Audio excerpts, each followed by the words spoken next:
Hello, all my lovely students. How are you all? CMA inter में आपका स्वागत है and CMA inter law is the paper that we are going to discuss together. हमारी ये journey बहुत ही enriching होने वाली है because you are going to learn a lot of things. At times हो सकता है यू माइट फील कि अरे यार मैम इतना सारा ये इतना सारा वो, ये तो बड़ा बोरिंग है, ये तो ऐसा है, ये तो ऐसा है, क्योंकि पूरा का पूरा पर थ्योरी सब्जेक्ट है. But I will show you a secret. Secret ये है, the secret to law is actually hidden in your daily routine.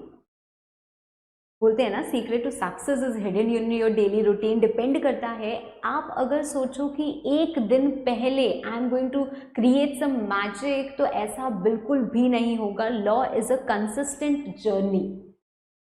Law में बहुत ज़्यादा ज़रूरी है that you put in efforts daily. छोटे छोटे एफर्ट्स देने हैं, बहुत ज़्यादा कुछ नहीं करना है, पर daily efforts are very important. If you think कि हाँ लास्ट मोमेंट पे हम ये कर लेंगे, ये अरे यार ये तो याद ही तो करना है, ये याद कर लेंगे, ये याद कर लेंगे, ये याद कर, कुछ याद नहीं होगा और उसके बाद इतना फ्रस्ट्रेट हो जाओगे ना, बोलोगे मैम क्या करें हम.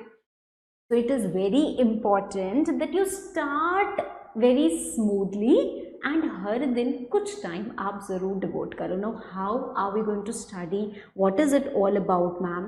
तो अगर हम CMA इंटर लॉ की हमारी बात करें, so I can say that it is divided my dear into 4 parts.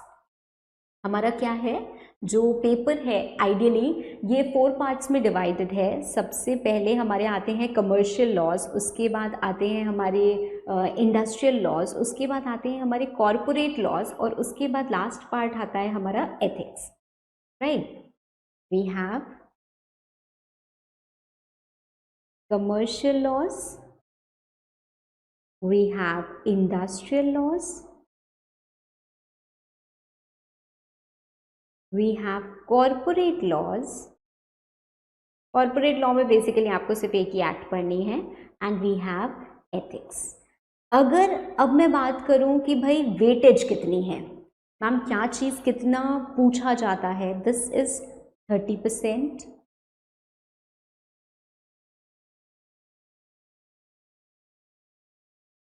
देखो, आपका जो कमर्शियल लॉज है वो है 30%, आपका जो इंडस्ट्रियल लॉज है वो है 25%. मतलब 100 मार्क्स के पेपर को इस तरीके से हम डिवाइड करते हैं. ये है हमारा 35% और ये है हमारा 10%. क्वेश्चंस आपसे ऑब्जेक्टिव सब्जेक्टिव दोनों पूछे जाते हैं. So your paper is designed with a mix of both. Objective of course you know. Subjective में अगर मैं बात करूं तो सब्जेक्टिव में आपसे क्वेश्चंस पूछे जाते हैं, some questions in the form of case study and some very direct questions. Industrial laws में in total you have 8 acts. छोटी छोटी एक्ट्स हैं, वेजेस, फैक्ट्रीज, जो बेसिकली इंडस्ट्री से जुड़े हुए लॉज होते हैं, लेबर से जुड़े हुए लॉज होते हैं, वो यहाँ पे आपको 8 एक्ट पढ़नी है. Not very big, small small act, जिसमें आपसे 25% और स्ट्रेट अवे इफ आई से 25 मार्क्स का क्वेश्चन पूछा जाता है, divided into different parts. Right, corporate law में सिर्फ और सिर्फ आपको कंपनीज एक्ट पढ़ना है. No companies act 2013 itself is a very huge act, 470 sections, बड़े सारे सेक्शंस हैं. इसमें हमें सेक्शन नंबर 1 to 122 तक पढ़ना है. Plus we also have to read about directors. Ethics is same, or you can say 60% it is same as foundation. अब आते हैं कमर्शियल लॉज पे. कमर्शियल लॉज में आपको जो पढ़नी है एक्ट्स, वो है पार्टनरशिप, वो है LLP, और 3 और एक्ट्स जो आपने पहले पढ़ी हुई हैं, Indian contract act, negotiable instruments act and sale of goods act. मतलब मैम ये 3 एक्ट आप पहले पढ़ चुके हो. नाउ आई कैन नॉट से कि एग्जैक्टली ये सेम चीज़ आपने पहले पढ़ी है. एक एक करके मैं डिस्कशन करती हूँ. LLP और पार्टनरशिप तो आपको पता ही है, of course that is not a problem. Let's first talk about Indian contract.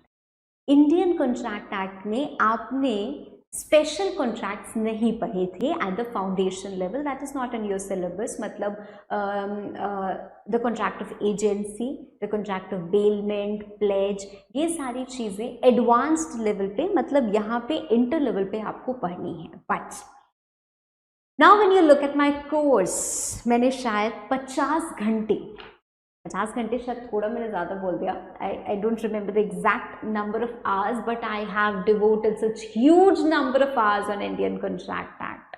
My dear, बहुत सारे बच्चे ऐसे हैं जिनको पता ही नहीं है भाई कि फाउंडेशन में हमने क्या पढ़ा था, क्यों पढ़ा था, क्या आता है, क्या नहीं आता है, क्या कंसेप्ट है, दे डोंट नो एनीथिंग। और फिर सवालों के वो क्वेश्चंस शुरू होते हैं कि मैम ये ऐसे क्यों हो रहा है, मैम ये क्वेश्चन है, इसका आंसर क्या होगा, इसका आंसर क्या होगा, क्योंकि ऑल्दो इंस्टीट्यूट ने आपको इंडियन कॉन्ट्रैक्ट एक्ट में इतनी चीज फाउंडेशन लेवल पे पढ़ा दी, आपके सिलेबस में इतनी प्लस इतनी और डाल दी इंटर लेवल पे। अब प्रॉब्लम क्या होती है, द इंस्टीट्यूट इज एक्सपेक्टिंग कि भाई जो फाउंडेशन पे पढ़ लिया वो तो पढ़ ही लिया ना, उसकी नॉलेज हटा के थोड़ी ना इंटर की नॉलेज गेन करनी है, उसकी नॉलेज के साथ इंटर में और नॉलेज गेन करनी है। You get my point? तो इंस्टीट्यूट क्वेश्चंस उस फाउंडेशन वाले पार्ट में से भी पूछ लेती है।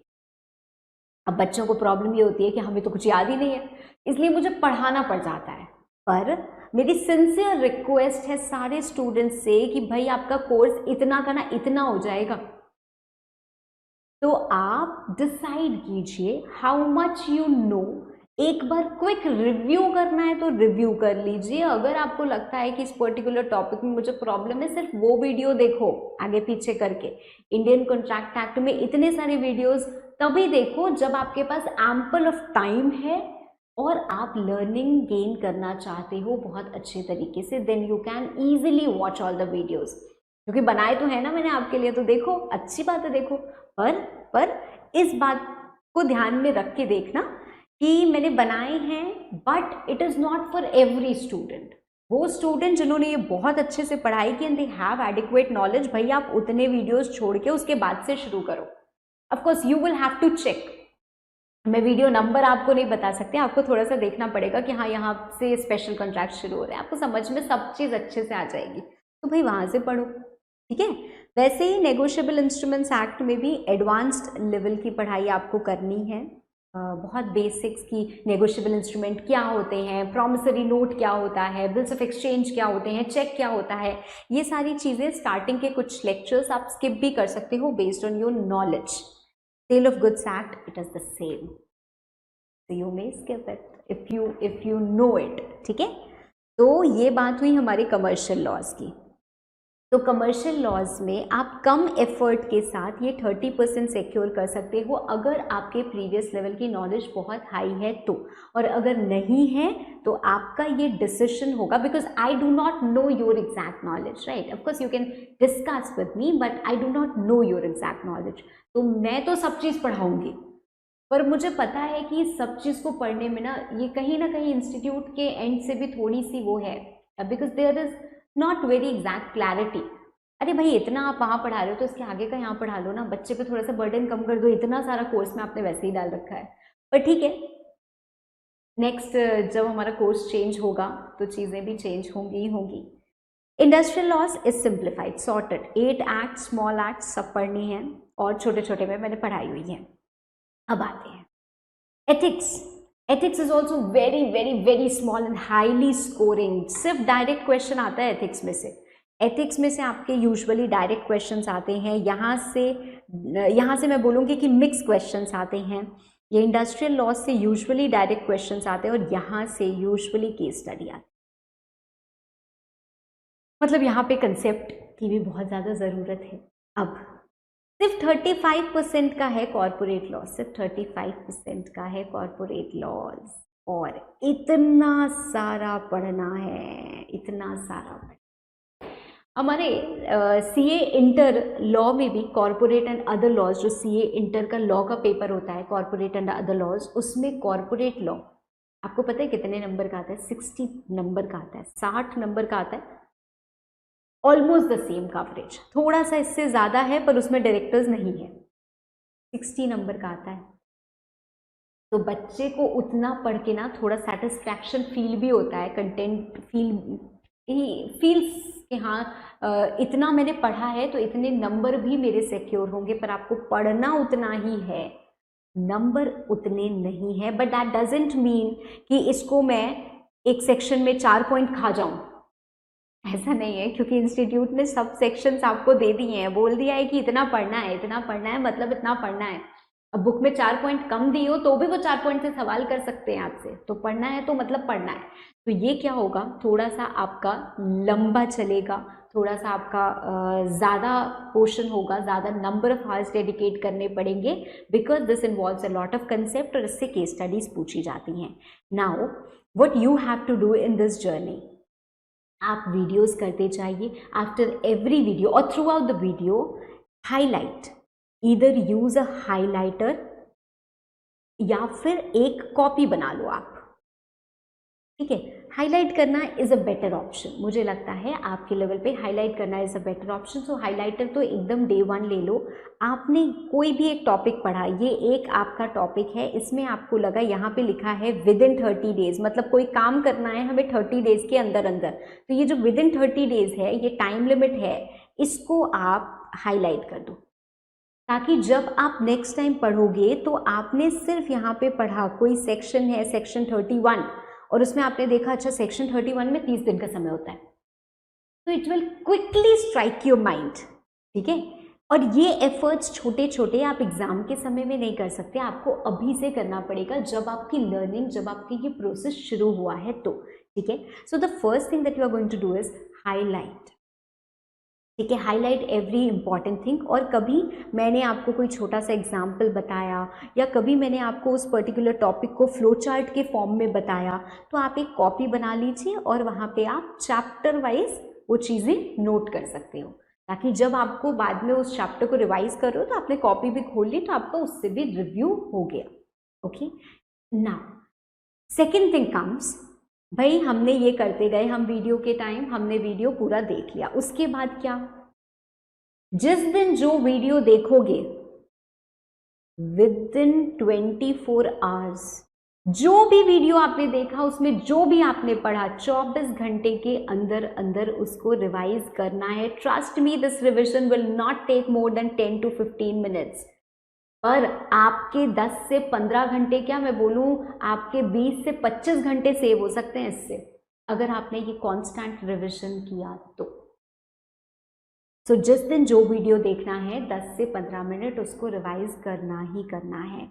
Now the next thing comes, chapter आप एंड जब करेंगे, once you end the chapter you have to practice.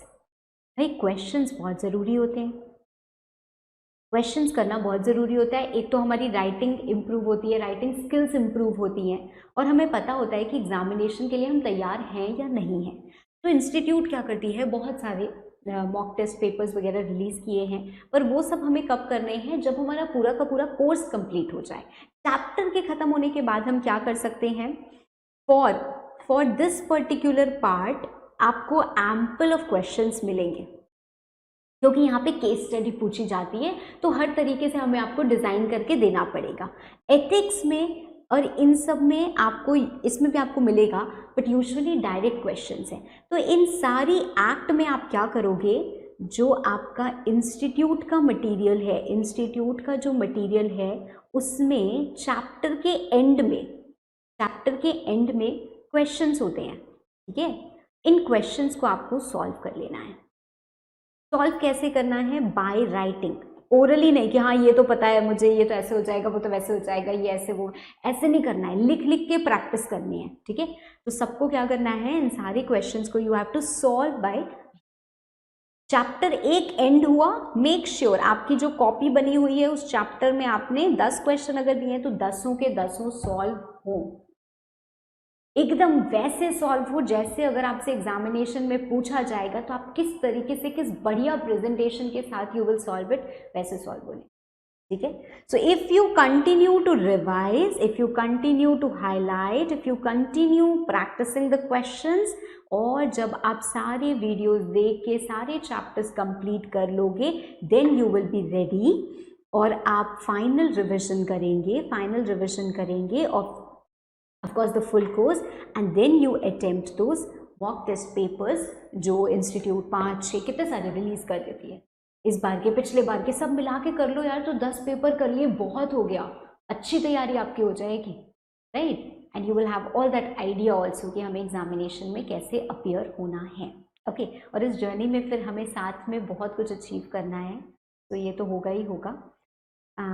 So I hope we have got an idea and overview कि हमारे CMA इंटर के लॉ के सिलेबस में क्या चीज़ें हैं, हमें किस तरीके से अप्रोच रखना है, and how we have to, right.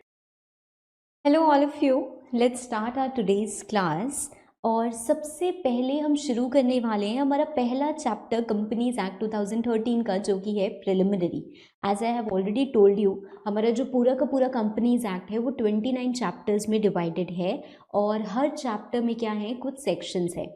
सबसे पहले अगर हम बात करें सबसे पहले चैप्टर की, दैट इज चैप्टर प्रिलिमिनरीज में सिर्फ और सिर्फ 2 सेक्शंस आते हैं, section number 1 and section number 2। Section number 2 usually of any act is definitions. Usually, ऐसा नहीं है कि हर एक्ट का सेक्शन नंबर 2 डेफिनेशंस ही होगा, कुछ एक्ट्स में अलग भी होता है। सेक्शन 1 की अगर हम बात करें तो section 1 tells us about the basics.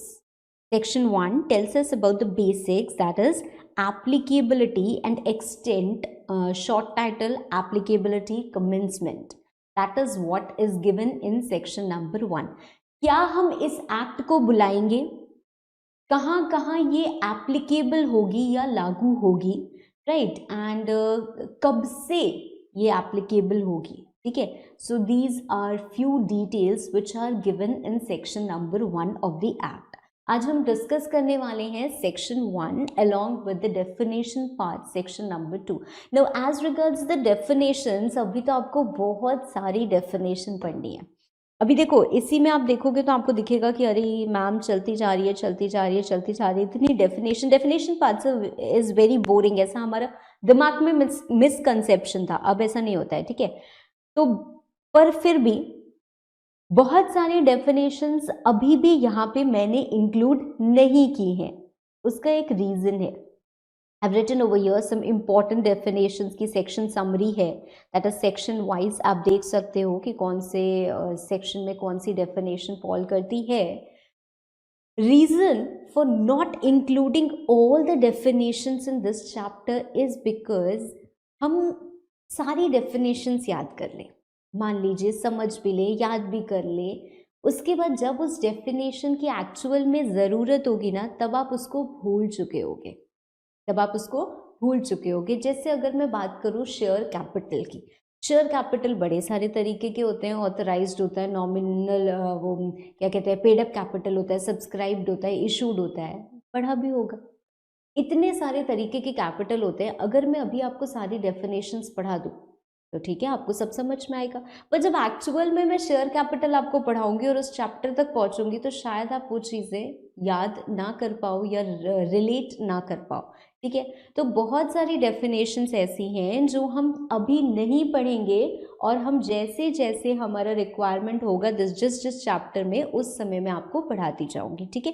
But some basic definitions and some very important definitions we are going to read separately in this particular chapter only, ठीक है। चलो, सबसे पहला सवाल, क्योंकि हम पढ़ रहे हैं कंपनीज एक्ट के बारे में, तो हमें पता होना चाहिए कि कंपनी क्या होती है। कंपनी का मीनिंग की अगर हम बात करें, it is a voluntary association of persons registered with ROC to achieve some common objective. This is already done. Section 2 clause 20 में कंपनी डिफाइंड है। सेक्शन 2 क्लॉज 20 में कंपनी डिफाइंड है। It means a company incorporated under companies act 2013 और under any of the previous laws relating to company. मतलब कोई company अगर companies act 2013 में registered है तो हम उसे कंपनी मानेंगे, अगर वो किसी प्रीवियस कंपनी लॉ में रजिस्टर्ड है तो भी हम उसे कंपनी मानेंगे for this particular section, for this particular act. देखो, कंपनी बड़ा कॉमन सा टर्म है, अरे यार उसने एक कंपनी खोली है, हम कॉमन लाइफ में ऐसे ही किसी भी चीज़ को कंपनी बोल देते हैं, अरे यार उसने कंपनी बोली, बड़ी छोटी सी कंपनी, नहीं नहीं मेरा कहा, मेरी तो छोटी सी कंपनी है, मैं तो छोटा सा काम करता हूँ, उसकी तो बड़ी कंपनी है। तो ऐसे टाइप के जो वर्ड्स हम यूज करते हैं commonly, that company may also mean a partnership firm, पर वो बोल रहा है कंपनी, क्योंकि लोगों में अवेयरनेस नहीं होती है कि कंपनी एग्जैक्टली क्या है। तो company is something which is registered. अगर आप कंपनीज एक्ट 2013 के प्रोविजंस को फॉलो करके रजिस्टर होते हो, कंपनी बनाते हो, तभी वो कंपनी कहलाएगी। हाँ, बहुत सारी कंपनीज हैं हमारी, पुरानी पुरानी कंपनीज, रिलायंस इंडस्ट्रीज बहुत पहले बनी थी, ठीक है। तो या मान लीजिए there is any company ABC limited जो बनी है 1912 में, सॉरी 1912 में, तो क्या वो कंपनी कंपनी नहीं है? तब तो कंपनीज एक्ट 2013 था ही नहीं ना। कंपनीज एक्ट 2013 कब आया है? कंपनीज एक्ट 2013 आपका आया है 29 अगस्त 2013 को प्रेसिडेंट की एसेंट मिली है, और 30 अगस्त को एक्चुअली सेक्शन 1 नोटिफाई हुआ है। तो सेक्शन 1 जब नोटिफाई होगा तभी हम आगे चीज़ों की बात कर सकते हैं ना। तो कंपनीज एक्ट, उसके बाद 12 सितंबर को काफ़ी सारे सेक्शंस नोटिफाई हुए, तो ऐसे ऐसे धीरे धीरे आया है ना। तो कंपनीज एक्ट 2013 जब आया, उसके बाद उसके अंदर कंपनीज बन सकती है, उसके पहले तो कंपनी किसी और लॉ के अंदर बनती थी ना। Do you get my point?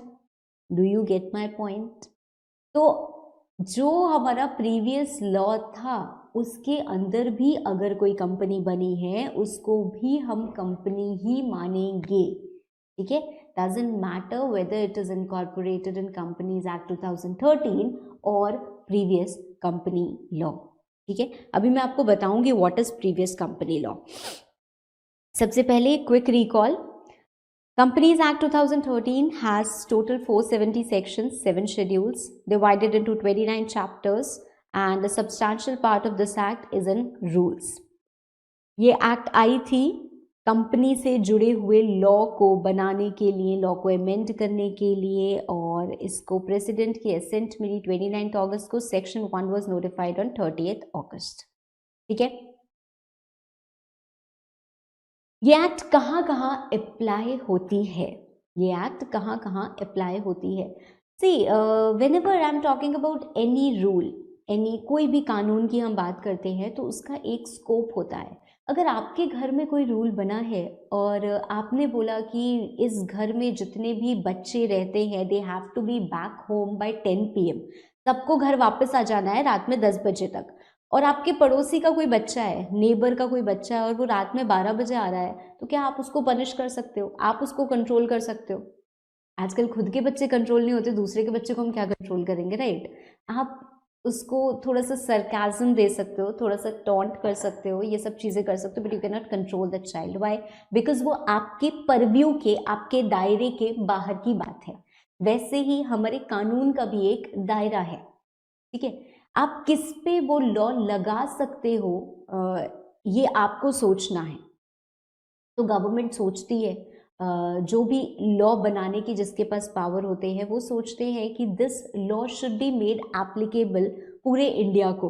पहले जब ये Jammu and Kashmir reorganisation act नहीं पास हुई थी तो उसके पहले क्या होता था, we had to ask Jammu and Kashmir, वहाँ के कि क्या डिस्कशन होता था that whether a law can be made applicable without वो परमिशन की, क्योंकि उनको एक स्पेशल स्टेटस कन्फर किया गया था, ठीक है।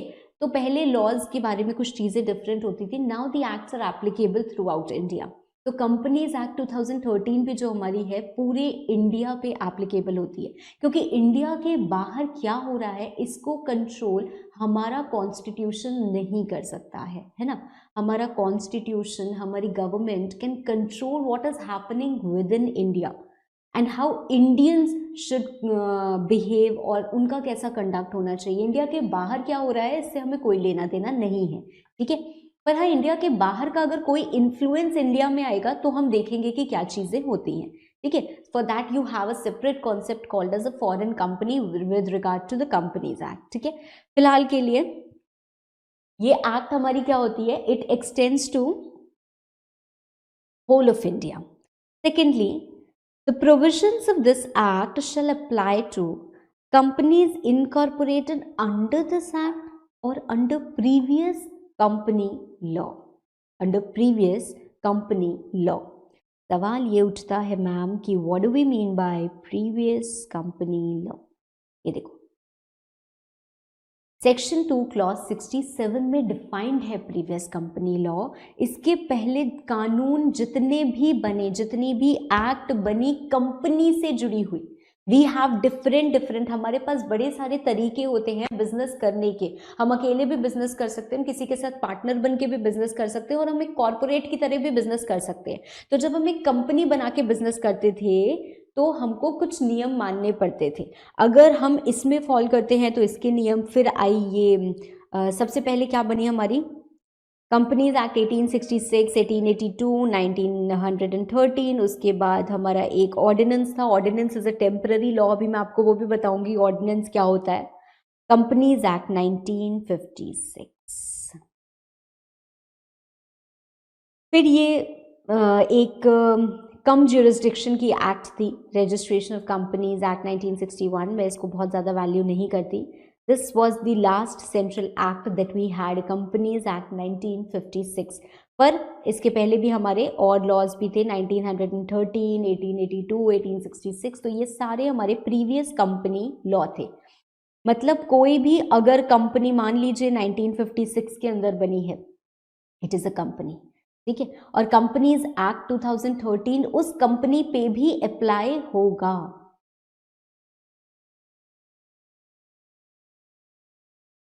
कंपनीज एक्ट 2013 उस कंपनी पे भी अप्लाई होगा। से फॉर एग्जांपल हमारे कोई भी कोर्स होते हैं, किसी भी तरीके का कोर्स है, हम बड़े सारे प्रोफेशनल कोर्सेज करते हैं। कभी हम किसी प्रोफेशनल कोर्स को कोई नाम दे देते हैं, कभी कोई नाम दे देते हैं। मान लीजिए कभी उसको हमने कहा कि फाइनल है, कभी हमने उसको कह दिया कि प्रोफेशनल है, कुछ भी हम नाम दे दे।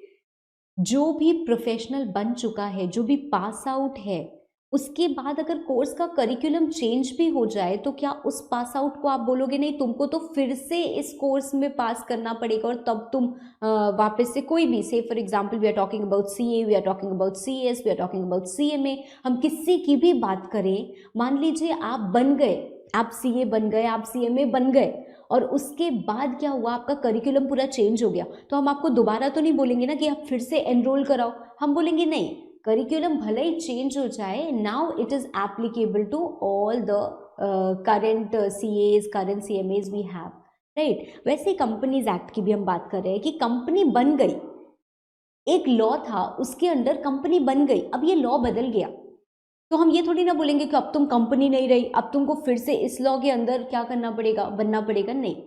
This law will be applicable to you also, so you will very well be accorded the status of company even if you are registered in any previous company law, ठीक है। तो कंपनीज एक्ट 2013 हर company पे apply होगी, भले ही वो company इस act के तहत बनी हो या फिर पुरानी एक्ट के तहत बनी हो, ठीक है। पुरानी एक्ट हमारी कौन सी है, मैंने आपको छोटा सा दिखा दिया सेक्शन 2 क्लॉज 67 में। उसके बाद ये 3 स्पेशल तरीके की companies, insurance, banking and electricity company. Accounts में आप इसके फॉर्मेट पढ़ते हो, the presentation of financial statements are different for an insurance company. एक बैंकिंग कंपनी के फाइनेंशियल्स बड़े अलग तरीके से बनते हैं, इलेक्ट्रिसिटी कंपनी के फाइनेंशियल्स बहुत अलग तरीके से बनते हैं। इंश्योरेंस कंपनी को हमारी इंश्योरेंस एक्ट और IRDA, that is insurance regulatory and development authority act. Banking companies को हमारी banking regulation act plus RBI, बड़े सारे प्रोविजंस हैं। इलेक्ट्रिसिटी कंपनीज को हमारी इलेक्ट्रिसिटी एक्ट, ये हमारी स्पेसिफिक एक्ट हैं। बैंकिंग कंपनी के लिए क्या होता है, आप एक कंपनी बनाते हो, कंपनीज एक्ट 2013 में ही आप कंपनी बना रहे हो, उसके बाद you need to obtain a licence, ठीक है। तो आरबीआई आपको लाइसेंस कन्फर करता है to work as a banking company. जब आपने वो लाइसेंस लिया तो आपके ऊपर कंपनीज एक्ट तो लग ही रहा था, क्योंकि आप एक कंपनी थे। आपने लाइसेंस लिया तो आपके ऊपर बैंकिंग रेगुलेशन एक्ट भी लग गया, आपके ऊपर आरबीआई भी आपको कंट्रोल करने लगा। अब मान लीजिए कंपनीज एक्ट बोलती है कि मेरे अंडर जितनी भी कंपनी बनी है, हर कंपनी को 5 डायरेक्टर रखने होंगे। ये एक फिक्टिशियस एग्जाम्पल है, इसका वास्तविक जीवन से कोई संबंध नहीं है, ठीक है, so this is just an example to make you understand. say for example, companies act में बोला गया कि मेरे अंदर जितनी भी कंपनीज बनी है सबको 5 डायरेक्टर रखने होंगे, और बैंकिंग रेगुलेशन एक्ट ने कहा कि हर बैंक को कम से कम 10 डायरेक्टर रखने होंगे। अब आप बताओ, आप कंपनीज एक्ट की मानोगे या बैंकिंग रेगुलेशन एक्ट की मानोगे? हम बैंकिंग रेगुलेशन एक्ट की मानेंगे। क्यों? क्योंकि बैंकिंग रेगुलेशन एक्ट सिर्फ बैंक्स के लिए है, और कंपनी तो हर तरीके की कंपनीज के लिए है। कंपनीज एक्ट क्या है? हर तरीके की कंपनीज के लिए है। तो companies act is a general act for all types of companies, whereas we have some special types of companies जिसमें चीजें बहुत अलग होती हैं, and they have to be sector specific. Insurance companies insurance sector के हिसाब से चलेंगे, और इंश्योरेंस सेक्टर के अपने लॉज हो सकते हैं। तो कभी भी अगर कंपनी लॉ और इंश्योरेंस लॉ में कोई कॉन्फ्लिक्ट आएगा, जब तक ये दोनों एक ही बात बोल रहे हैं तब तक तो कोई प्रॉब्लम ही नहीं है, हमें कहाँ जाना है हमें कोई फर्क ही नहीं पड़ता है, राइट। जब ये दोनों अलग अलग बात बोलते हैं तब प्रॉब्लम होती है। देखो, जब तक अगर हम बात करें, यूजुअली ऐसा जोक किया जाता है कि जो हस्बैंड होता है वो वाइफ और अपनी मदर के बीच में बहुत ज़्यादा फंस जाता है, राइट। तो जब तक माँ और बीवी एक ही बात बोल रही है तब तक तो उसको कोई प्रॉब्लम नहीं होगी। जब माँ और बीवी अलग अलग बात बोलने लगेगी तब प्रॉब्लम आएगी कि किसकी सुनूं, है ना। बट यहाँ पे वहाँ पे कोई क्लियर कट आंसर नहीं होता है कि किसकी सुनो। यहाँ पे क्लियर कट आंसर है कि आपको स्पेसिफिक लॉ की सुननी है, ठीक है। तो आपको बैंकिंग रेगुलेशन एक्ट को फॉलो करना है, इंश्योरेंस एक्ट को फॉलो करना है, इलेक्ट्रिसिटी एक्ट को फॉलो करना है, ठीक है। So companies act, that is the provisions of the act shall apply to insurance companies, banking companies, electricity companies, except where the provisions of said act are inconsistent with the provisions of respective laws. तो जब तक दोनों एक ही बात कह रहे हैं तब तक कोई प्रॉब्लम ही नहीं है। जब दोनों अलग अलग बात कहेंगे तो आपको क्या करना है?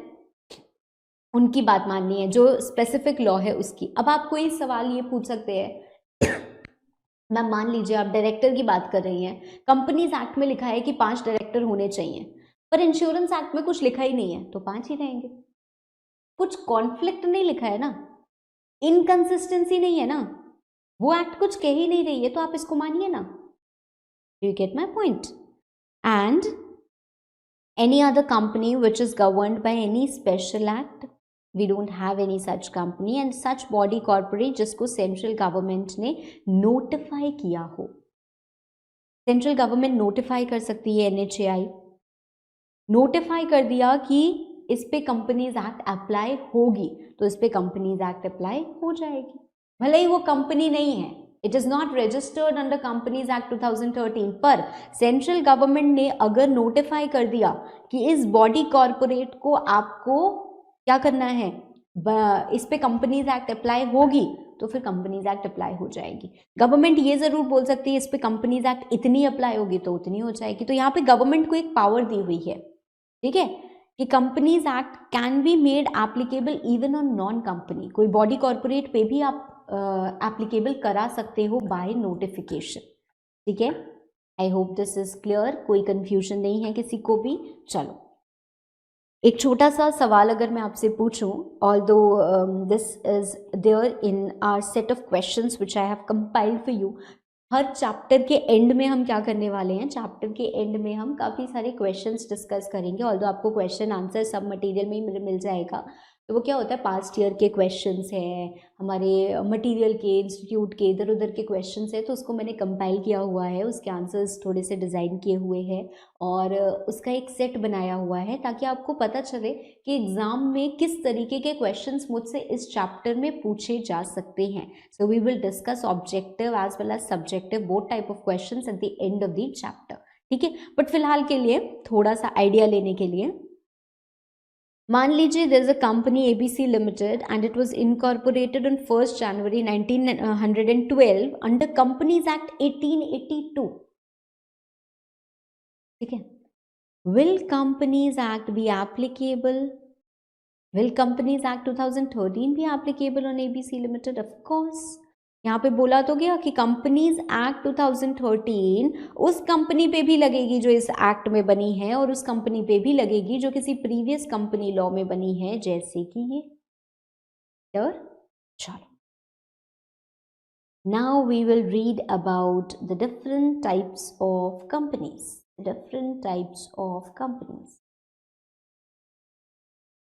On the basis of incorporation, companies को हम कैसे कैसे क्लासिफाई कर सकते हैं। हमारी रजिस्टर्ड कंपनी होती है which is defined in section 2 clause 20, जो मैंने आपको बता दिया। हमारी chartered company which is governed by some special और पर्टिकुलर चार्टर, और हमारी स्टैट्यूटरी कंपनी। चार्टर कंपनी जैसे हमारी कोई भी विच इज़ से फॉर एग्ज़ाम्पल जैसे हमारी ईस्ट इंडिया कंपनी, हमारा बैंक ऑफ इंग्लैंड, ये सारे क्या आ जाते हैं, हमारे चार्टर्ड कंपनी में आ जाते हैं। फिर हम बात करें अगर स्टैट्यूटरी कंपनी की, तो statutory company by any special act of parliament, जैसे मैं बोलती हूँ LIC हो गई, या आपके क्या होते हैं जो बॉडी कॉर्पोरेट्स होते हैं which are not registered under companies act 2013, however वो बॉडी कॉर्पोरेट्स होते हैं, they are kind of statutory companies. ठीक है, वो उनका अपना कोई अलग स्टैट्यूट है जो उनको गवर्न करता है। ठीक है, तो उस तरीके की हमारी कंपनीज को बोला जा सकता है। On the basis of liability,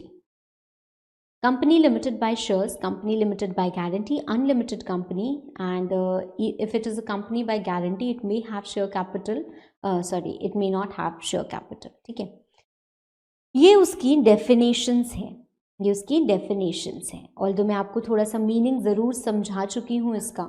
the company limited by shares, company limited by guarantee and unlimited companies, फिर भी हम थोड़ी सी बात यहाँ पे करते हैं। सबसे पहले अगर हम बात कर रहे हैं कंपनी लिमिटेड बाय शेयर्स, मतलब वो एक ऐसी कंपनी है जिसमें जो भी पैसा लगा रहा है उसकी लायबिलिटी, हम पैसा लगा रहे हैं मतलब हम कहीं ना कहीं कंपनी में इन्वेस्ट कर रहे हैं, राइट। तो हम अगर पैसा लगा रहे हैं तो हमारी लायबिलिटी, हम कोई भी बिजनेस में पैसा लगाते हैं तो रिस्क इन्वॉल्व होता है कि नहीं होता है, राइट। मैंने अगर कोई भी बिजनेस शुरू किया, तो जैसा हम लोगों ने पहले भी डिस्कस किया हुआ है, मैंने अगर कोई भी बिजनेस शुरू किया तो देयर इज़ अ रिस्क कि वो बिजनेस फ्लॉप हो सकता है, लॉसेस हो सकते हैं, मुझे हो सकता है मैं अपने क्रेडिटर्स को पेमेंट ना कर पाऊँ तो क्रेडिटर्स मुझसे भी रिकवरी कर सकते हैं। पर जब हम एक कंपनी बनाते हैं तो आर लायबिलिटी इज लिमिटेड। हो सकता है बिजनेस को लॉस हो, यहाँ पे भी हो सकता है रिकवरी की भी बातें आए, पर मुझसे पर्सनल ग्राउंड्स पे रिकवरी नहीं की जा सकती है, क्योंकि मेरी जो लायबिलिटी है कंपनी के प्रति या कंपनी के किसी भी स्टेक होल्डर के प्रति वो लिमिटेड है। Although directly I am not liable to any of the stakeholder, but say for example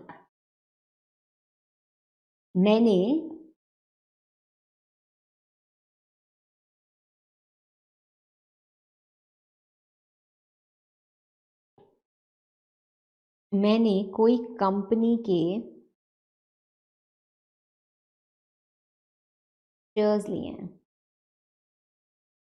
eight the rate 10 each.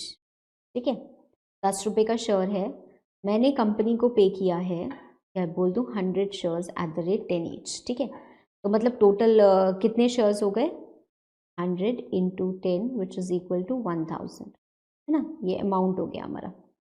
ठीक है, मैंने कंपनी को पे किया है 100 at the rate of 5 which is equal to 500 paid तो, ठीक है, मैंने इतना कंपनी को पे किया है। That means my liability is equal to 1000 which I have to pay minus 500 which I've already paid, that is equal to 500। इससे ज़्यादा मुझसे कोई पैसे नहीं मांग सकता। Who am I? I am the shareholder of the company। तो कभी भी कोई भी कंपनी है, वो कंपनी कैसी बनी है, limited by shares, it is a limited company by shares. तो उस कंपनी में a company limited by shares is a registered company. मतलब obviously whenever we are talking about company, जब हम कंपनी की बात कर रहे हैं तो company throughout means the company registered under companies act 2013 और प्रीवियस कंपनी लॉ। ठीक है, तो कंपनी एक रजिस्टर्ड कंपनी है जिसकी liability of its members, mark my words, having the liability of its members, मतलब कंपनी की लायबिलिटी लिमिटेड नहीं है, कंपनी के मेंबर्स की लायबिलिटी लिमिटेड है। कहां तक लिमिटेड है? टू द अमाउंट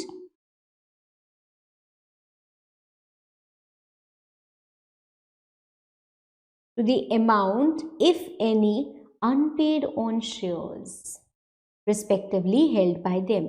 मान लीजिए the person has paid full amount, इसने एक बार 500 पे किया या एक साथ इसने पूरा का पूरा ये अमाउंट पे कर दिया, अब इसकी लायबिलिटी क्या हो गई? जीरो हो गई। तो he does not have any liability, ठीक है, अब इसकी कोई भी लायबिलिटी नहीं है, ठीक है। तो देखो द लायबिलिटी इफ एनी, हो सकता है हमारा सारा का सारा अमाउंट पेड हो सकता है हमने कुछ अमाउंट अनपे किया, अभी पे नहीं किया हो, तो जो अमाउंट अभी हमने पे नहीं किया है वही हमें फ्यूचर में पे करना है। This is defined in section 2 clause 22। Company limited by guarantee section 2 clause 21, it means a company having the liability of its members। again company की लायबिलिटी अभी भी अनलिमिटेड है, ठीक है। कंपनी को अगर 5 करोड़ का भी नुकसान हो जाता है तो कंपनी ये नहीं बोल सकती नहीं मेरी लायबिलिटी तो सिर्फ 5 लाख तक लिमिटेड है, मैं आपको 5 करोड़ का लोन क्यों वापस करूं। तो कंपनी की लायबिलिटी अनलिमिटेड है, कंपनी के मेंबर्स की लायबिलिटी लिमिटेड है। कहां तक लिमिटेड है? उस अमाउंट तक जो कि उन्होंने वादा किया है कि वो देंगे कंपनी को अगर कंपनी बंद हो जाएगी तो। अगर कंपनी बंद होने की नौबत आती है तो उन्होंने अंडरटेक किया है, they have given an undertaking to the company that I guarantee to pay you a sum of 2 lakh rupees, तो आपको 2 लाख रुपए देना पड़ेगा। आपने गारंटी लिया 50,000 की, आपकी लायबिलिटी 50,000। आपने गारंटी लिए 5 करोड़ की, आपकी लायबिलिटी 5 करोड़ की, ठीक है। Unlimited companies we hardly find such companies. ये एक ऐसी कंपनी है जहां पे लायबिलिटी अनलिमिटेड होती है मेंबर्स की। There is absolutely no limit on the liability. मतलब अगर it is exactly like proprietorship firm, ठीक है। अगर 5 करोड़ का भी अमाउंट देना है तो 5 करोड़ का आपको देना पड़ेगा। पर देखो होता क्या है, let's say for example he is a member, कहाँ आप उड़ते जा रहे हो, he is a member of unlimited company, ठीक है। एक अनलिमिटेड कंपनी है, उसके ये मेंबर है, ठीक है। मिस्टर भोलू, मिस्टर भोला कर देते हैं, ही लुक्स इनोसेंट राइट। तो मिस्टर भोला ये जो मेंबर है, ये एक अनलिमिटेड कंपनी के मेंबर है। इनके पास एक खुद का घर है, एक खुद का प्यारा सा घर है जिसकी वैल्यू है 50 लाख, ठीक है। इनके पास एक खुद की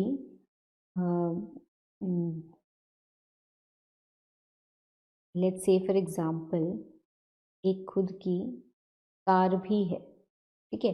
and the car is worth ₹5 lakh. आज के डेट में उसकी वैल्यू 5 लाख की है, ये घर है 50 लाख का। मतलब टोटल इनके पास जो एसेट्स हैं वो हैं 55 लाख के, ठीक है। इस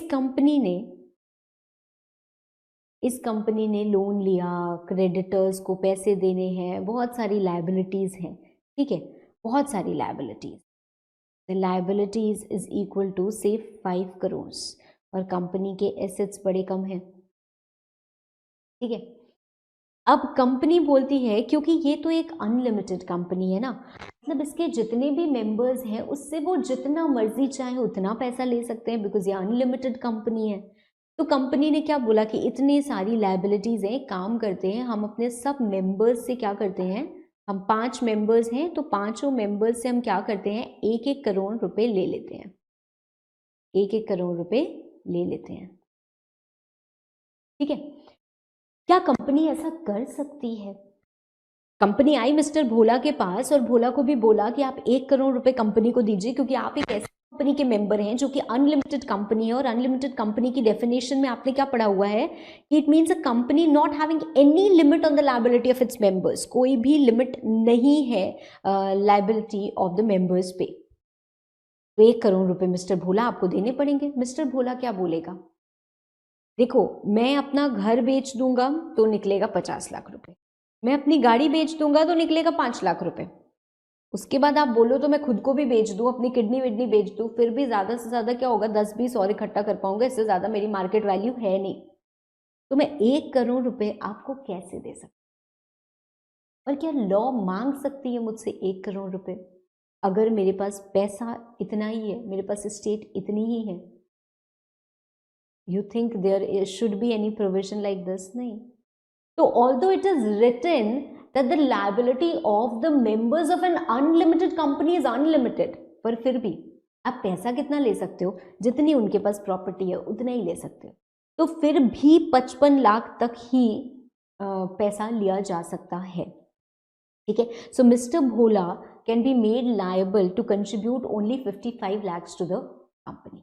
ठीक है, सो देखो what is written over here, एक और बात देखिए, thus the maximum liability of the members of such a company could extend to their entire personal property to meet the debts and obligations of the company.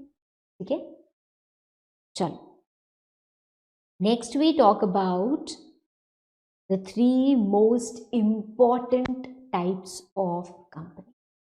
सबसे ज्यादा जरूरी, सबसे ज्यादा important, सबसे ज़्यादा ज़रूरी और सबसे ज़्यादा इम्पॉर्टेंट, देखो फोकस इज़ वेरी इम्पॉर्टेंट। ऐसा यूजुअली कहा जाता है कि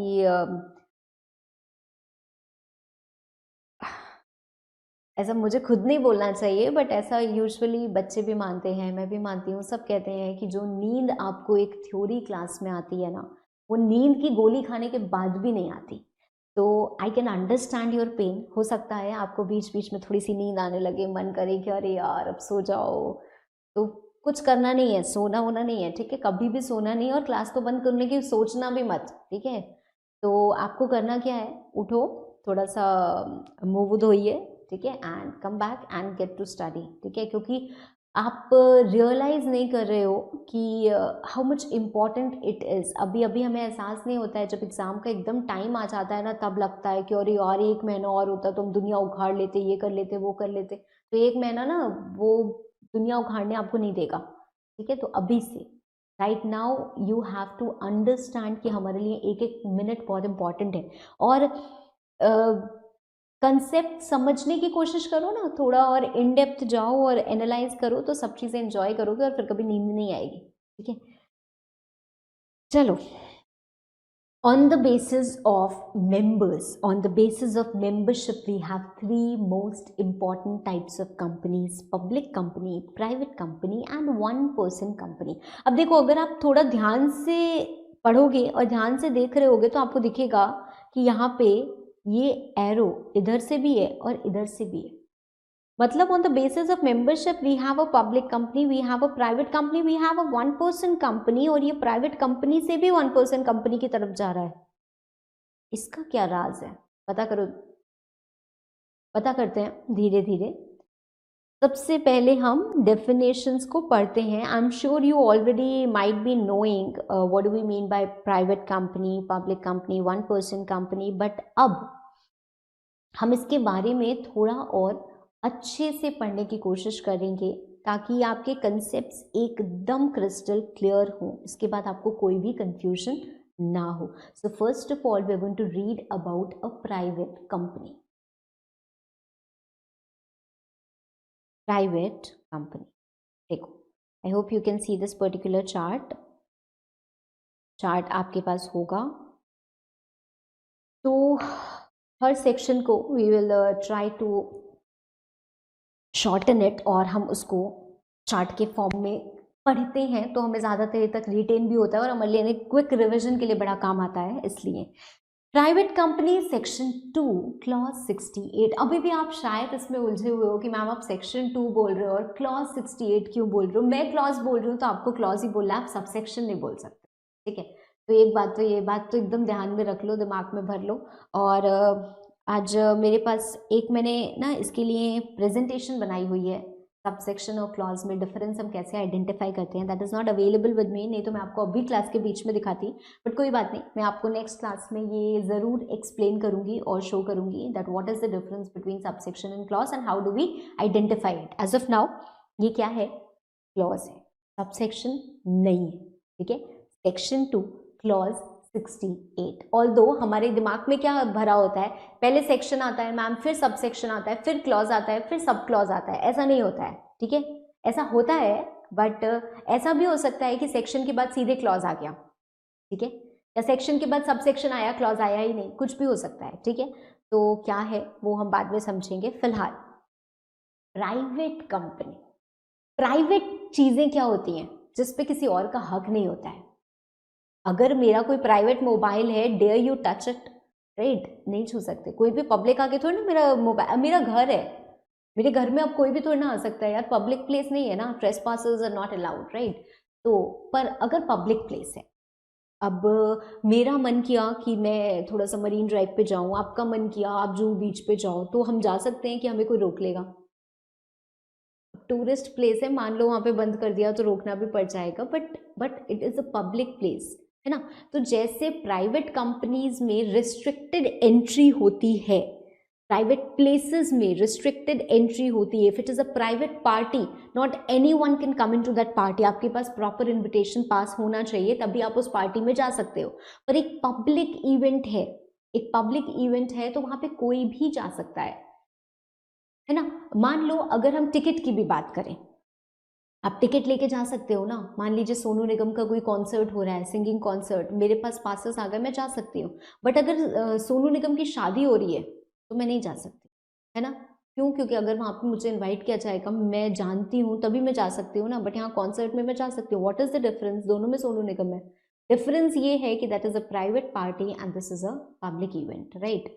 तो प्राइवेट कंपनी और पब्लिक कंपनीज में भी ये बड़ा खास डिफरेंस होता है कि प्राइवेट कंपनीज में not everyone is allowed, whereas public companies में people are allowed, people can be allowed rather।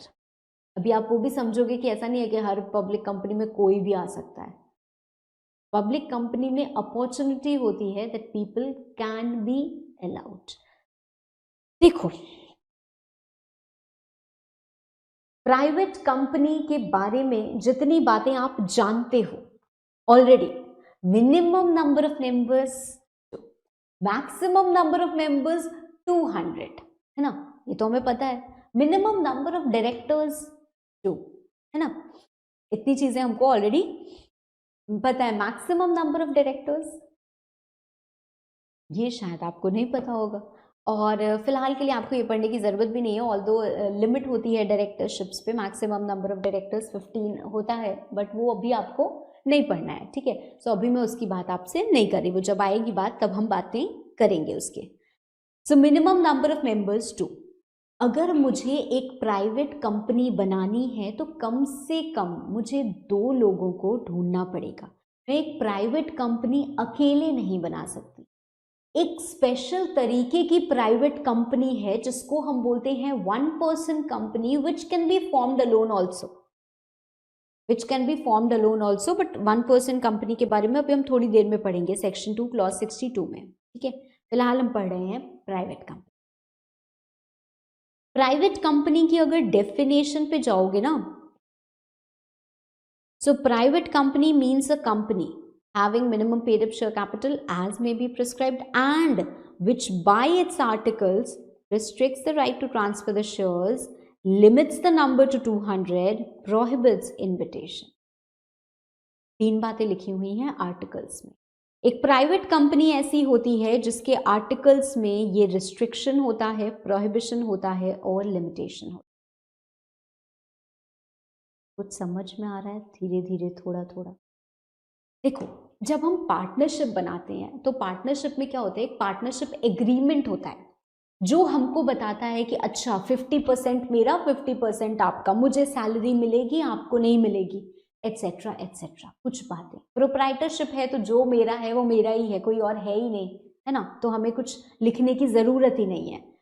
But company में भी कोई तो डॉक्यूमेंट होना चाहिए ना, which maintains all the records, जो हमें बताता है हमारी कंपनी यहाँ है, हमारी कंपनी का ये नाम है, हमारी कंपनी में ये लोग हैं जिन्होंने पैसा लगाया है, कितना लगाया है, ताकि जब कंपनी बंद हो तो हम इनका इतना इतना पैसा वापस कर पाए ना। तो ऐसे एक फंडामेंटल डॉक्यूमेंट को हम बोलते हैं मेमोरेंडम ऑफ एसोसिएशन। ठीक है, मेमोरेंडम ऑफ एसोसिएशन। अब जैसे पार्टनरशिप एग्रीमेंट होता है तो उसमें बहुत सारे रूल्स भी होते हैं कि पार्टनर्स को ऐसे करना है, स्लीपिंग पार्टनर को ये मिलेगा, नॉमिनल पार्टनर, बहुत सारी बातें लिखी होती हैं। कंपनी में कंपनी से जुड़ी हुई फंडामेंटल बातें मेमोरेंडम ऑफ एसोसिएशन में होती हैं, और कंपनी से जुड़ी हुई internal rules articles of association में हो।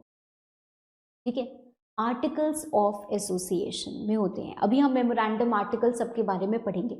आर्टिकल्स ऑफ एसोसिएशन में internal rules of the company, how the company will B governed. इसमें 3 बातें लिखनी जरूरी हैं अगर आप एक प्राइवेट कंपनी हो तो मतलब अगर कोई भी कंपनी हमारे पास आएगी तो हम कैसे जानेंगे कि ये प्राइवेट कंपनी है या पब्लिक कंपनी? हम उसके आर्टिकल्स को देखेंगे, और देखेंगे अगर आपके आर्टिकल्स में ये 3 बातें लिखी हुई हैं मतलब आप एक प्राइवेट कंपनी हो, और अगर आपके आर्टिकल्स में ये बातें नहीं लिखी हुई हैं मतलब आप एक प्राइवेट कंपनी नहीं हो। ठीक है, इतनी बात क्लियर है? चलो, उसके पहले एक बात और है, minimum paid up capital. Private company means a company. What do we mean by company? Company मतलब वो जो कंपनी रजिस्टर्ड है अंडर कंपनीज एक्ट 2013 और previous company law, having minimum paid up share capital as may be prescribed. Minimum paid up share capital. अब सवाल ये उठता है कि minimum paid up share capital का मतलब क्या होता है? हमारे पास बड़े सारे तरीके के कैपिटल होते हैं। ऑथराइज्ड कैपिटल, जिसको आप बैलेंस शीट में ऐसे 1 करोड़ लिखते थे और डबल लाइन कर देते थे बिकॉज ये आपके बैलेंस शीट के टोटल में काउंट नहीं होता था। ऑथराइज्ड कैपिटल, जो कंपनी ऑथराइज्ड है कि पूरी जिंदगी में हम इतना पैसा लोगों से ले सकते हैं, मेंबर्स से, पब्लिक से, जो भी है, तो ये हम ऑथराइज्ड हैं इतना पैसा लेने के लिए, right? You have authorized capital, then you have issued capital, you have subscribed capital, you have paid up, right? और you can say बीच में एक मैं called up भी लिखती हूँ, called up and paid up। अभी मैं फिलहाल आपको इतनी बातें समझा रही हूँ। कंपनी एक ऑथराइज्ड है कि पूरी जिंदगी में मैं 1 करोड़ रुपए ले सकती हूँ। अभी मैंने कैपिटल इशू किया 50 लाख का, मतलब मैंने बोला कि हमें 50 लाख के फंड्स की ज़रूरत है। कौन कौन 50 लाख कंट्रीब्यूट करने को तैयार है? लोगों ने बोला कि हम 30 लाख तक कंट्रीब्यूट करने को तैयार हैं।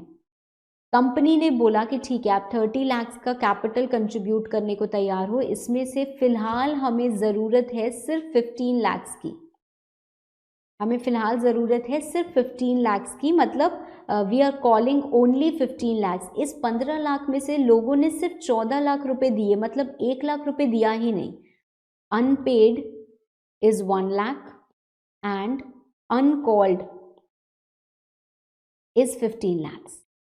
Uncalled amount can be called in future, यही हमारी लिमिटेड लायबिलिटी होती है। ठीक है, यही हमारी लिमिटेड लायबिलिटी होती है। This can be called by the company in future, क्योंकि हमारा शेयर कितने का है? हमारा शेयर 30 लाख का है, जिसमें से हमने अभी दिया है सिर्फ 15 लाख, दिया है सिर्फ 15 लाख। ठीक है, जिसमें से रिसीव हुआ सिर्फ और सिर्फ 14 lakh. That is the paid up amount, that is the paid up amount. अब ये कंपनी का क्या होता है? पेड अप कैपिटल होता है। ये कंपनी का पेड अप कैपिटल होता है, वो अमाउंट जो एक्चुअल कंपनी के पास है, जिसके साथ कंपनी अपने ऑपरेशंस को कमेंस करेगी और काम करेगी। हम बोलते हैं कोई भी कंपनी बनाने के लिए कम से कम आपके पास इतना पैसा तो होना चाहिए ना, कम से कम आपके पास इतना पैसा होना चाहिए। पहले एक्ट में लिखा हुआ था कि जब आपको एक प्राइवेट कंपनी बनानी है तो कम से कम आपके पास 1 लाख रुपए होना चाहिए। और पब्लिक कंपनी बनानी है तो कम से कम आपके पास 5 लाख रुपए होना चाहिए। अब कुछ नहीं लिखा हुआ है एक्ट में, एक्ट में बदल दिया गया और लिख दिया गया कि एज मे बी प्रिस्क्राइब्ड, मतलब मिनिमम पेड अप कैपिटल एक प्राइवेट कंपनी के पास उतना होना चाहिए जो हम प्रिस्क्राइब करेंगे। प्रिस्क्राइब करने का अधिकार मतलब रूल्स बनाने का अधिकार। Rules are easier to amend, rules को आसानी से बदला जा सकता है क्योंकि एक्ट में बदलाव लाना डिफिकल्ट होता है, तो एक्ट से वो अमाउंट हटा के रूल्स में डाल दिया गया, ठीक है। और बोला गया कि एक्ट साइलेंट है, एक्ट बोलती है एक प्राइवेट कंपनी तब बनेगी, एक प्राइवेट कंपनी वो कंपनी होगी जिसके पास कम से कम इतना कैपिटल हो। कितना कैपिटल? जो हम प्रिस्क्राइब करेंगे या जो प्रिस्क्राइब किया गया हो। जब हम जाके रूल्स में चेक करते हैं कि देखते हैं क्या प्रिस्क्राइब किया गया है, तो हमें पता चलता है कि अच्छा अभी तो कुछ प्रिस्क्राइब ही नहीं किया गया है, नथिंग हैज बीन प्रिस्क्राइब। तो क्या मैं बोल सकती हूँ कि I want to form a private company, can I form it with just 50,000 rupees? Why not? Because nothing has been prescribed. अभी कुछ प्रिस्क्राइब नहीं किया गया है। हो सकता है फ्यूचर में प्रिस्क्राइब कर दिया जाए कि एक प्राइवेट कंपनी में कम से कम 5 लाख का पैसा होना चाहिए, तो आपको 5 लाख के कैपिटल के साथ ही कंपनी स्टार्ट करनी पड़ेगी, कम से कम आपके हाथ में 5 लाख रुपए होने चाहिए। पर अभी कुछ भी प्रिस्क्राइब्ड नहीं है, ठीक है। So we do not have any minimum paid up capital requirement as of now. Here, private company means a company having minimum paid up share capital as may be prescribed in which by its articles.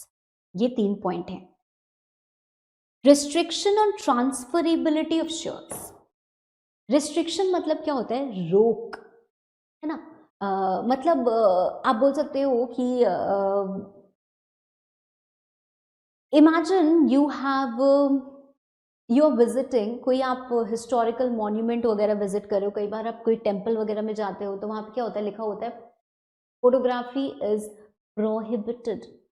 Photography is prohibited मतलब क्या हम photo खींच सकते हैं? खींच ही नहीं सकते हो, अलाउड ही नहीं है, अलाउड ही नहीं है। बट अगर कहीं आप जा रहे हैं और वहां पे लिखा हुआ है रिस्ट्रिक्टेड एंट्री, प्रोहिबिटेड एंट्री अगर है तो हम उसमें जा ही नहीं सकते। रिस्ट्रिक्टेड एंट्री लिखा हुआ है मतलब हम उसमें जा सकते हैं बट देयर आर कंडीशन। उसमें कोई जा सकता है, हो सकता है वहां पे उसमें जाने के लिए हमें कुछ स्पेशल वीआईपी पासेस लेने हो, राइट। हो सकता है हमें कुछ 2-2 हज़ार के 4 पेमेंट्स कुछ करने हो, तब हम उसमें जा सकते हैं। दैट मीन्स जब रिस्ट्रिक्शन लगाया गया है, देयर कैन बी समथिंग, इसको फुलफिल करके हम ये काम कर सकते हैं। पर जब प्रोहिबिशन लगाया हुआ है तो ये काम हम कर ही नहीं सकते, ठीक है। प्राइवेट कंपनी अपने शेयर्स को ट्रांसफर कर सकती है, फ्रीली नहीं कर सकती, कुछ तो कंडीशन माननी पड़ेगी। मतलब कुछ ना कुछ रिस्ट्रिक्शन लगा हुआ है, क्या लगा हुआ है वो तो हमको पता ही नहीं है, और वो हमें पता भी कैसे चलेगा? अभी हमने ट्रांसफर थोड़ी ना पढ़ा है। जब हम ट्रांसफर पढ़ेंगे तब हमको समझ में आएगा कि प्राइवेट कंपनी कैसे ट्रांसफर करती है, पब्लिक कंपनी कैसे ट्रांसफर करती है। कर सकती है पर कुछ रिस्ट्रिक्शन। शेयर्स क्या होते हैं आपको थोड़ा सा तो आइडिया है, राइट। तो शेयर्स को ट्रांसफर करने का भी आपको आइडिया है, एक से दूसरे, दूसरे से तीसरे, राइट, वो जा सकता है। आप बस इतनी बात सोचिए कि अगर आप कोई सोनू निगम के कॉन्सर्ट में जा रहे हैं, यू गॉट फ्री पासेस, आप किसी वजह से नहीं जा पाते हो, आप ये पासेस अपने फ्रेंड को दे देते हो, फ्रेंड चला जाता है, कोई प्रॉब्लम होगी? नहीं, जिसके पास पास है वो जा सकता है मैम।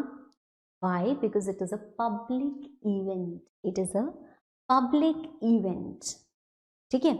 अब मान लीजिए आपका कोई नेबर है, एक नेबर को किसी ने शादी में बुलाया, वो नेबर शादी में नहीं जा पा रहा है, ठीक है, वो नेबर शादी में नहीं जा पा रहा है, तो उसने क्या किया, उसने बोला कि शादी में मैं तो नहीं जा पा रहा हूँ, ठीक है, पर शादी में तो क्या होगा, अच्छा अच्छा फूडिंग वगैरह होगी, बहुत ही टॉप की केटरिंग है, बहुत अच्छा डेकोरेशन है, तो एक काम करिए, मेरी जगह आप चले जाइए, जान ना पहचान मैं तेरा मेहमान, जा सकते हैं क्या वो शादी में? क्यों? क्योंकि वो एक प्राइवेट कंपनी में, मतलब प्राइवेट पार्टी में क्या जा ही नहीं सकते? बिल्कुल जा सकते हैं, सब्जेक्ट टू आपको बुलाया हो तो। पब्लिक इवेंट में जा सकते हैं क्या? बिल्कुल जा सकते हैं, जिसके पास पास है वो चला जाए, आपको बुलाया ना बुलाया उससे क्या फर्क पड़ता है? You understand the point?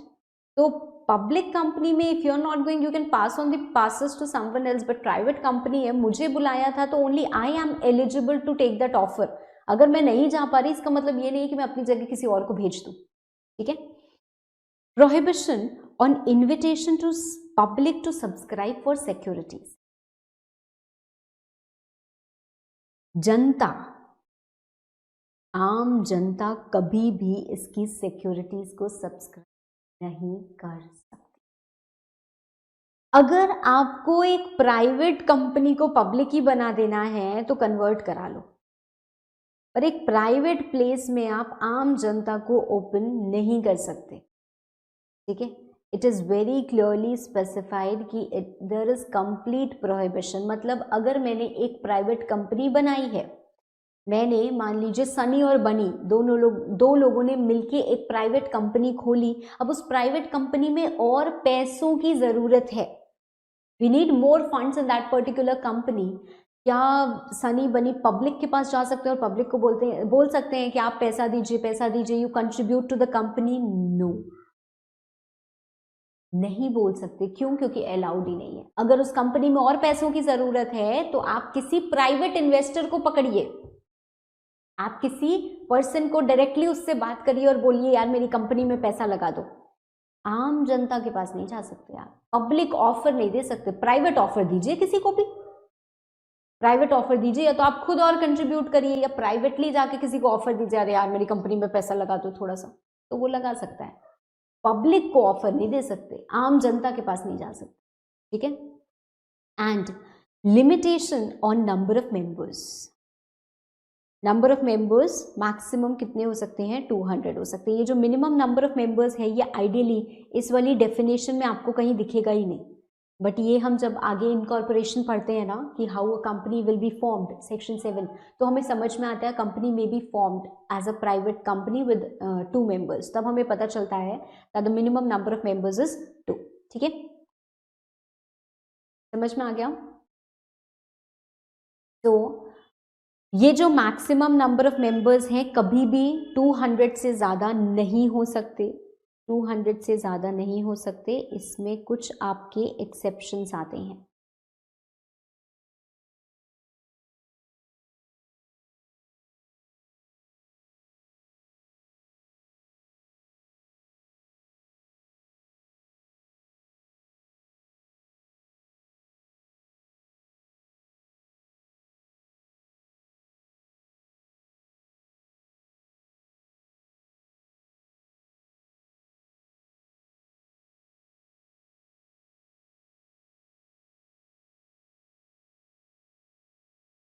इसको अभी हम फिल करेंगे, ठीक है?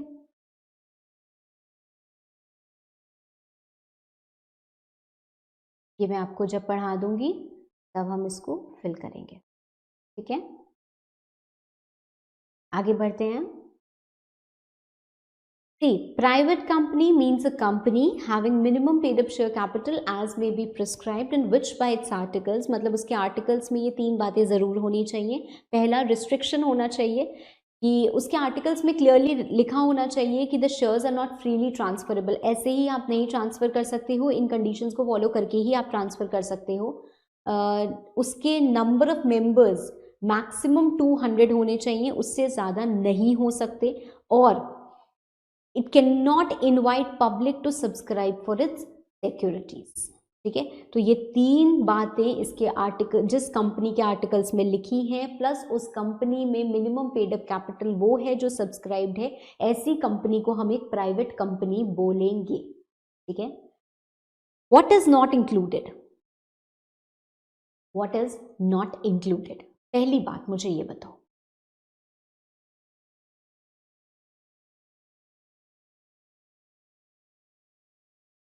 मान लीजिए वी हैव 2 people, ठीक है? हमारे पास ये दो लोग हैं, ठीक है। एक कंपनी का शेयर है, एक कंपनी का शेयर है 1 करोड़ रुपीस, ठीक है। 1 करोड़ रुपीस का कंपनी का शेयर है। He wants to invest in this particular company share, उसको कंपनी का बस एक शेयर खरीदने का मन है। उस शेयर की वैल्यू मान लीजिए 1 करोड़ रुपए है। तो ये मिस्टर ए और लेट्स से फॉर एग्जांपल ये मिसेस ए, ठीक है। ये मिस्टर ए, ये Mrs A. Again it is a fictional story.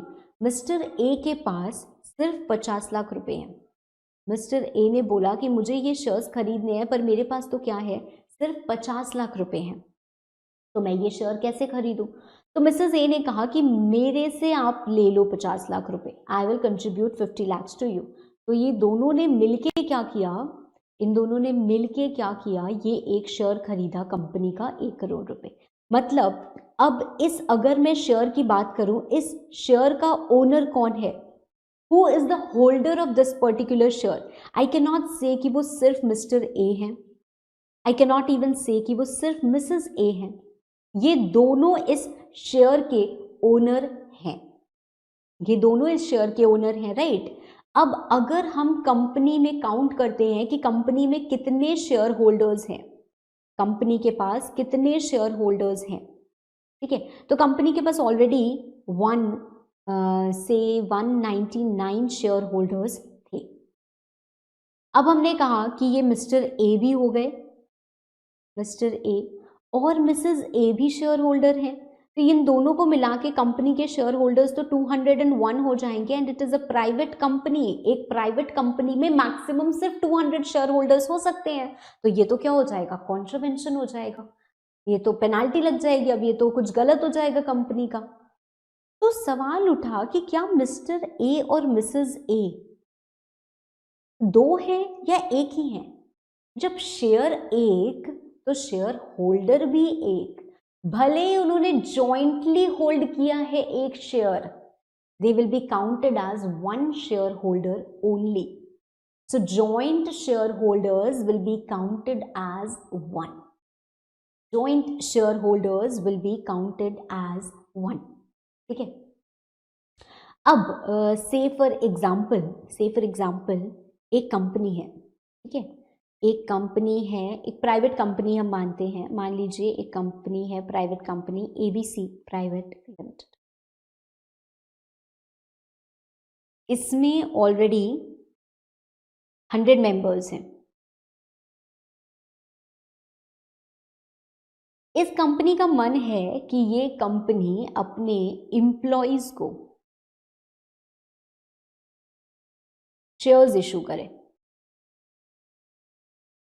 Company बहुत अच्छा काम कर रही है, बहुत अच्छा ग्रो कर रही है, तो कंपनी चाहती है कि हम अपने एम्प्लॉयज़ का भी मोटिवेशन थोड़ा बूस्ट करें, तो हम उनको भी क्या करना चाहते हैं, हम उनको भी शेयर्स इशू करना चाहते हैं, ठीक है।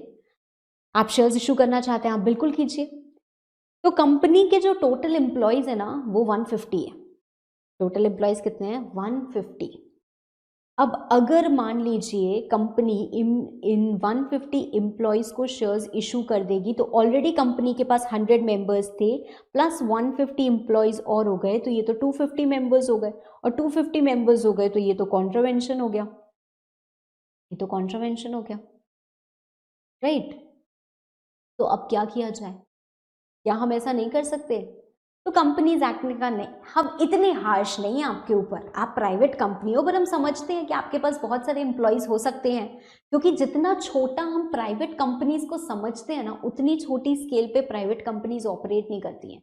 आज के टाइम में आपने इतनी बड़ी बड़ी कंपनीज देखी हैं, आप फ्लिपकार्ट, राइट, फ्लिपकार्ट सुना है ना, Flipkart was acquired by Walmart, है ना। वॉलमार्ट ने अराउंड मोर देन 80% शेयर्स खरीद लिए फ्लिपकार्ट के और उसको अपनी सब्सिडियरी बना लिया, है ना।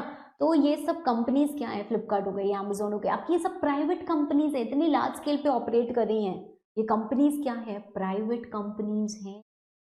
There are so many private companies जो इस लार्ज स्केल पे ऑपरेट कर रही हैं, जिस पे आप सोच भी नहीं सकते। पब्लिक स्टेक नहीं है ये, इसमें बिल्कुल नहीं है। तो 2 लोग मिलके 4 लोग मिलके भी कंपनी को इतना बड़ा बना सकते हैं, that is not a problem. So अगर इतनी बड़ी कंपनी बन गई है तो उसमें बहुत सारे एम्प्लॉयज होंगे ऑब्वियसली। आई कैन नॉट से कि उसमें सिर्फ 10-12 एम्प्लॉयज हैं, और उन एम्प्लॉयज़ को मोटिवेट करने के लिए हो सकता है कंपनी उनको शेयर्स देना चाहे, कुछ भी करना चाहे, शेयर्स इशू करना चाहे, उनको कुछ एडेड एडवांटेज देना चाहे, तो ये हमने अलाउ किया। कंपनीज एक्ट ने कहा कि आप इशू कीजिए, आप एम्प्लॉयज़ को जो शेयर्स देंगे वो एम्प्लॉयज़ आपके नंबर ऑफ मेंबर्स में काउंट नहीं होंगे। एक सवाल यहाँ से अगेन उठता है और कंफ्यूजन उठता है कि मैम मान लीजिए हमने 100 मेंबर्स ऑलरेडी थे हमारे पास, 150 मेंबर्स को, 150 एम्प्लॉयज़ को हमने और शेयर्स इशू कर दिए, तो अब जब ईयर एंड पे कंपनी ने डिविडेंड अनाउंस किया, final dividend on shares, company ने फाइनल डिविडेंड अनाउंस किया ऑन शेयर्स। डिविडेंड क्या होता है? जब कंपनी को बहुत प्रॉफिट होता है तो कंपनी प्रॉफिट बांट देती है इन द फॉर्म ऑफ डिविडेंड। तो जब कंपनी प्रॉफिट बांटेगी तो क्या अपने सिर्फ इन 100 मेंबर्स को बांटेगी? क्योंकि ये 150 मेंबर्स को तो हम मेंबर्स मान ही नहीं रहे हैं, ये जो 150 एम्प्लॉयज हैं इनको तो हम मेंबर्स मान ही नहीं रहे हैं, तो क्या हम इनको डिविडेंड नहीं देंगे? द आंसर इज नो, हम बिल्कुल इनको डिविडेंड देंगे। इनके पास डिविडेंड का, वोटिंग का, जो भी एक शेयर होल्डर के पास अधिकार होता है वो सब अधिकार होगा इनके पास, फिर भी it will not B contravention of section 2। जो हम पढ़ रहे हैं सेक्शन 2 क्लॉज 68 में प्राइवेट कंपनी की डेफिनेशन जहां पे लिखा है उनके आर्टिकल्स में कि 200 से ज्यादा मेंबर्स नहीं हो सकते, उन 200 मेंबर्स की लिमिट को काउंट करने के लिए ये एम्प्लॉयज इंक्लूड नहीं होंगे। Otherwise at all places they will be treated as share holders only. ठीक है, समझ में आई बात? क्लियरली समझ में आई? चलो, so 2 or more persons when they hold shares jointly they will be treated as single member. Further, that persons who are in the employment of the company and persons who have been in the employment of the company shall not be included in the number of members.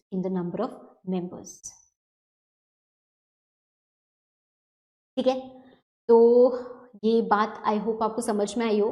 पहली बात तो हमने current employees की बात की, दूसरी बात हम करते हैं फॉर्मर एम्प्लॉयज़ की। फॉर्मर एम्प्लॉयज़ का मतलब क्या है? मान लीजिए इन 150 एम्प्लॉयज़ को कंपनी ने शेयर्स इशू किए, इन 150 में से 100 एम्प्लॉयज़ ने कंपनी छोड़ दी, they left the company.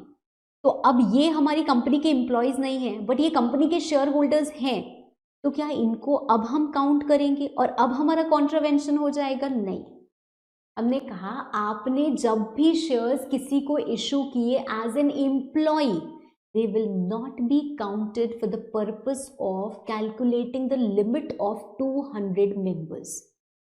200 members की जो लिमिट है उसको कैलकुलेट करने में हम एम्प्लॉयज़ को इंक्लूड नहीं करेंगे, भले ही वो आपके अभी के एम्प्लॉयज़ हो या उन एम्प्लॉयज़ ने छोड़ दिया हो और अब वो पास्ट एम्प्लॉयज़ बन गए हो, तो भी उन्होंने शेयर्स कब लिए थे? एज एन एम्प्लॉय लिए थे ना, तो हम उनको इंक्लूड नहीं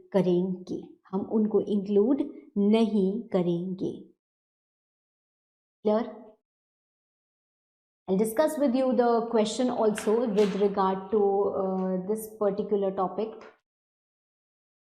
हम जब लास्ट में क्वेश्चंस डिस्कस करेंगे तो मैं आपको इसकी केस स्टडी दिखाऊंगी, बताऊंगी कि कैसे कैसे क्या क्या चीज़ें हो सकती हैं। अदरवाइज अगर हम प्राइवेट कंपनी की बात कर रहे हैं तो प्राइवेट कंपनी में आपसे डायरेक्ट क्वेश्चंस भी पूछे जा सकते हैं। What do we mean by private company? एक प्राइवेट कंपनी के आर्टिकल्स में क्या क्या चीज़ें लिखी होती हैं, ठीक है, तो इस टाइप के डायरेक्ट क्वेश्चंस पूछे जा सकते हैं। या फिर ये जो एम्प्लॉयमेंट से रिलेटेड है, ऐसा ही कोई भी क्वेश्चन हो सकता है कि एक कंपनी है उसमें ऑलरेडी 100 मेंबर्स हैं और वो कंपनी अपने 150 एम्प्लॉयज़ को और शेयर्स इशू करना चाहती है, क्या ये कॉन्ट्रावेंशन है? तो आप लिखेंगे नहीं, ये कॉन्ट्रावेंशन नहीं है। ये सवाल बिल्कुल मन में लाना भी मत, क्या मैम बस ऐसे यस और नो लिख देंगे, आपने तो बताया ही नहीं कि आंसर एग्जाम में कैसे लिखना है, बिल्कुल भी मत लेके आना ये सवाल, क्योंकि मैं आपको बहुत सारे आंसर्स, इनफैक्ट आपको सारे आंसर्स लिखे हुए मिल जाएंगे, how do you write answers. फिर भी जब हम आंसर राइटिंग अभी डिस्कस करेंगे at the end of the chapter, then I will explain you everything, ठीक है। सो इतनी बातें समझ में आ गई?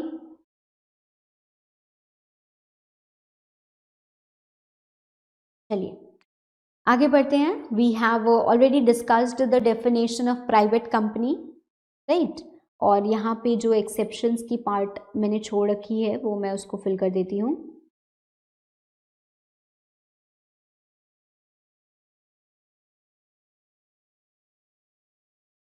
Present as well as past employees. Okay, present और पास्ट एम्प्लॉयज इसमें इंक्लूडेड नहीं होते हैं. ठीक है, इसके बाद हम बात करते हैं. First of all I discuss with you about one person company, और उसके बाद हम पब्लिक कंपनी की बात करेंगे, बिकॉज पब्लिक कंपनी में मुझे काफ़ी कुछ आपको समझाना है. वन पर्सन कंपनी थोड़ी सी सिंपल है, इसलिए पहले मैंने वन पर्सन कंपनी यहाँ पे लिखा हुआ है. Section 2 clause 62. One person company means a company in which only one person is a member. It is a private company with some unique features. Chart में देखेंगे तो हमें कुछ बातें और मिल जाएंगी. नाम से बता रहा है हमको one person company. One person company मतलब एक इंसान मिलके कंपनी बना सकता. अब सोचो जरा कि अगर किसी एक ने कंपनी बनाई, ठीक है, हम बोलते हैं कि अगर दो लोग हैं, जो आपने एक कंसेप्ट पढ़ा है ना परपेचुअल सक्सेशन का, एक ही पर्सन ने कंपनी बनाई, कंपनी अलग वो पर्सन अलग, बट डू यू थिंक वो कंपनी सक्सीड कर पाएगी अगर उस पर्सन को कुछ हो जाए तो? इमीडिएटली कैसे कोई उस कंपनी को रिवाइव कर पाएगा? प्रैक्टिकली सोचो. whenever we are talking about any private company, ठीक है, हम ये बोलते हैं even if all the members die the company will continue its existence, है ना, कुछ होगा नहीं कंपनी को. पर फिर भी आप प्रैक्टिकली सोचो तो जिस कंपनी में 7 शेयर होल्डर है, अरे 4 की डेथ भी हो गई तो भी 3 है, और जो 4 की डेथ हुई है उनके शेयर्स ट्रांसमिट हो जाएंगे और उनके लीगल हेयर आ जाएंगे, है ना. पर एक वन पर्सन कंपनी है जिसमें एक ही पर्सन है, वो कंपनी मैनेज भी कर रहा है, मतलब वो खुद कंपनी का डायरेक्टर भी है, मान लीजिए वो कंपनी का मेंबर भी है, कंपनी उसने पैसा भी खुद ही लगाया है, चला भी खुद ही रहा है, हर चीज खुद कर रहा है, तो इट बिकम्स वेरी डिफिकल्ट. तो जो परपेचुअल सक्सेशन वाली चीज है ना, वो कहीं ना कहीं अपनी एसेंस को लूज करेगी. इसलिए वन पर्सन कंपनी के केस में आपको एक पर्सन को नॉमिनेट करना बहुत जरूरी हो जाता है. You need to appoint a nominee. You need to appoint a nominee कि अगर जो सोल मेंबर है उसकी डेथ हो जाए या वो किसी वजह से फंक्शन ना कर पाए, वो इनकैपेबल हो जाए, तो जो नॉमिनी है वो ओवरटेक कर ले और कंपनी को चलाए. हो सकता है अभी थोड़ी बातें कम समझ में आ रही हूँ. वन पर्सन कंपनी जब मैं आपको इनकॉर्पोरेशन बताऊंगी ना, तो I will actually discuss with you that one person company, forming a one person company is like getting married. तो जैसे आपको शादी के लिए जो स्टेप्स होते हैं ना, वही वन पर्सन कंपनी के भी स्टेप्स होते हैं. ठीक है, पर अभी हम वो नहीं डिस्कस कर रहे हैं. अभी मैं आपको ब्रीफ में बस बता रही हूँ कि वन पर्सन कंपनी क्या होती है. एक ही मेंबर होता है और वो अकेला डायरेक्टर भी बन सकता है. मतलब वन पर्सन कंपनी में मिनिमम मेंबर कितने मैम? 1. मैक्सिमम मेंबर कितने? वो भी 1. मिनिमम डायरेक्टर कितने? 1. मैक्सिमम डायरेक्टर कितने? 15. वन पर्सन कंपनी में आपको एक ही डायरेक्टर रखना है, मैक्सिमम ये नहीं होता है. मैक्सिमम डायरेक्टरशिप सभी भी डायरेक्टर चैप्टर में डिफाइंड है. मिनिमम नंबर ऑफ डायरेक्टर एक होता है. ठीक है, और वो जो पर्सन बना रहा है वो खुद ही डायरेक्टर भी हो सकता है, पर वो रेसिडेंट होना चाहिए, मतलब देश का होना चाहिए, बाहर का नहीं होना चाहिए, माइनर नहीं होना चाहिए. वो एक से ज़्यादा वन पर्सन कंपनी नहीं बना सकता है, और उसको एक नॉमिनी ज़रूर ज़रूर ज़रूर देना होता है. One person company section 8 company के काम ना कर सकती है और ना सेक्शन 8 कंपनी में बदल सकती. सेक्शन 8 कंपनी, सेक्शन 8 कंपनी मतलब नॉट फॉर प्रॉफिट ऑर्गेनाइजेशन. छोटी छोटी बातें अभी हम कर रहे हैं. We are just getting an idea of one person company. This when we talk about its incorporation, तो मैं इसको बहुत डिटेल में आपको बताऊंगी. ठीक है, इतनी बातें क्लियर हैं. चलिए अभी हम ये वाला सेशन यहीं पे वाइंड अप करते हैं, और नेक्स्ट क्लास में हम स्टार्ट करेंगे with the public company. Thank you.